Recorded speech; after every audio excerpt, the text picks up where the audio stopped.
What to do if Square Payments closes down your account. Now, this is a very frantic time if you are using Square Payments and all of a sudden you're unable to process payments. Today, I'm going to tell you why this may have happened and more importantly, what to do in order to get your business back up and running. My name is Maria Spragas. I am a payment processing expert and I help thousands of 7- and 8-figure merchants figure out their payment processing and convert more sales.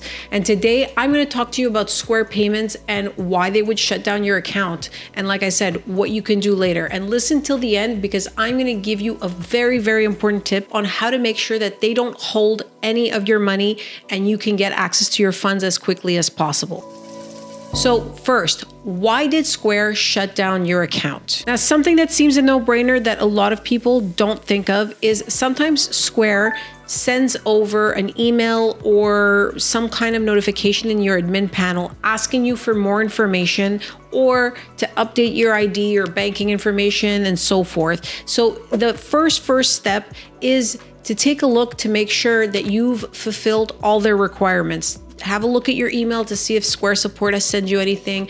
Go into your admin panel. Sometimes there's going to be a few little red symbols or exclamation points saying that they're missing information. So something that could happen is that you didn't send things in time and they put a hold or they close down your account in consequence. So make sure you have everything that they ask for sent to them as quickly as possible. Sometimes it could be something as benign as your driver's license has expired. When you opened your account, for example, you sent them your driver's license and it's expired. They asked you for a new one and you didn't send it in time. So make sure that you take a look at that and fulfill all those kind of admin type requirements. Now, secondly, something that happens very often is that your business type may be prohibited or restricted. So for example, if you're selling CBD or you're selling any type of marijuana type product, now those businesses are restricted with Square. And what that means is that they allow it, but they're very careful and they watch those accounts a lot more closely. So if you got a few extra disputes or, a couple more customer complaints, then that might be problematic. Now, if your business type is prohibited, for example, if you're processing any type of gambling or adult entertainment, that's prohibited, which means you shouldn't have been on Square in the first place. So it is prohibited. There's really nothing that you can do. You need to kind of move on and find another solution. If your business type is restricted, I'll talk a little bit later about what you can do in that scenario. Now, number 3, and another very big reason that we see Square shutting down accounts is that you have too many disputes or your refund rate kind of shot up. If you have a bad month, for example, your suppliers aren't shipping out their products on time, or people are getting things late, or they don't have access to whatever you're selling and so forth, and you get too many disputes or you get too many refunds, it's very possible that Square will either suspend your account or close your account. Now, most of the time, if it happens more than 1 month, you're closed and there's really not much that you can do with Square because it is a very big company and it's hard to get in touch with somebody and speak to them. So if your disputes are very high, that's likely a reason that Square shut down your account.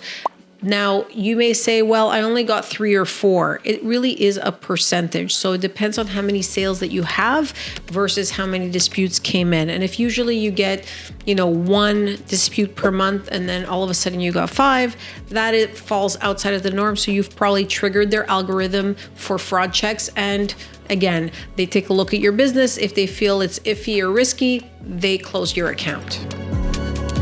So now you know that your account is shut down. What's next? What can you do, obviously, to get your business back up and running? Because that is the most important thing here, is to make sure that you can continue accepting credit cards and payments online so your business can continue thriving and making money. First of all, contact Square Support and obviously ask them what's happening, and also ask them if you can get an extension to the closure date. So if, for example, they've closed your account down, Square says, we're closing your account, you can no longer work with us, and for example, it's because your business type is restricted or you have too many disputes or refunds and so forth, and they won't reconsider, you may just want to ask them for an extra 10 days or 30 days. It really depends on how bad the issue is. Obviously, if you're working in a restricted business type and you have high disputes, you don't want to ask them for a 30-day extension. That might be too long, but you may want to ask them for 10 days. So take a look at your personal situation and what's going on with your Square account,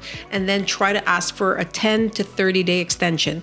Beyond that, they will likely say no. So, always try to shoot for something that will make sense, just to continue giving your business a lifeline to continue processing while you take other steps to make sure that you can continue accepting credit card payments. Now, you will have to do a couple of things at the same time to ensure that all these moving parts come together and your business obviously is not shut down from accepting credit cards. But number two, what you can do is, if you're working with Square and your account's closed, open a Stripe account or go to PayPal or go to Checkout or go to Braintree. These are called aggregators or third-party processors. They approve your account instantly and you're able to get up and running quickly. Now, beware. These types of companies are very similar to Square. So if you had a problem with Square, you're likely going to have a problem with one of these guys as well. So this is just an interim solution so you can make sure that you don't stop accepting payments and that your business continues to be up and running. So choose one, like I said, whether it's Stripe or PayPal or Braintree or whatever the case is, get up and running. And the third step would be, which is the most important, is start an application with a merchant account provider like DirectPayNet, which is my company.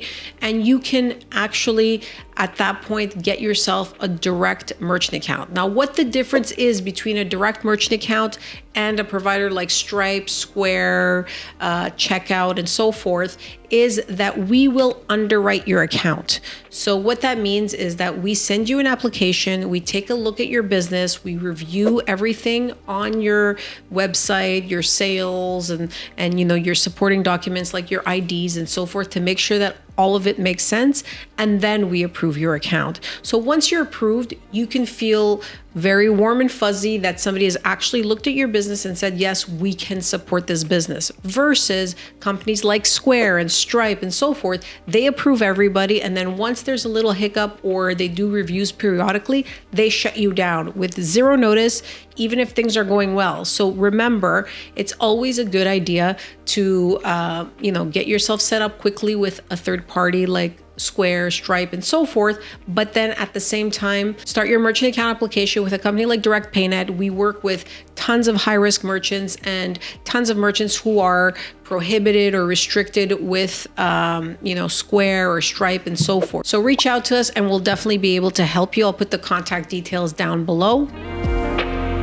Now, most importantly, even if Square decides to reopen your account, or, you're working with Stripe now and it seems to be working well, always have a backup. Now, if you're an online business, if you cannot accept credit cards, you are out of business. So one of the most important things that I tell all business owners or any online business owner is to always have a backup payment processor. So regardless of who you're working with, whether you have a merchant account or whether you're working with a third party like Square or Stripe or PayPal, always have one backup.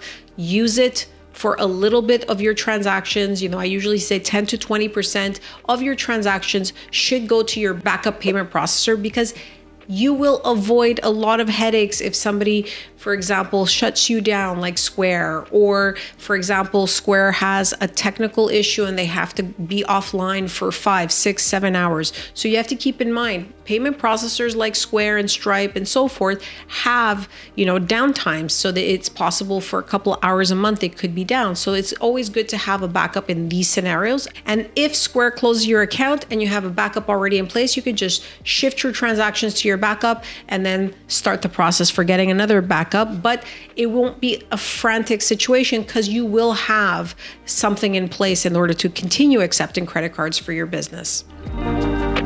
Now, as I said earlier, when Square closes your account, it's possible that they shut everything down and they keep all your money. So this is very frustrating, and obviously you need access to your cash flow as a business owner. So you're probably freaking out and you don't know what to do because you need your money yesterday. So what can you do?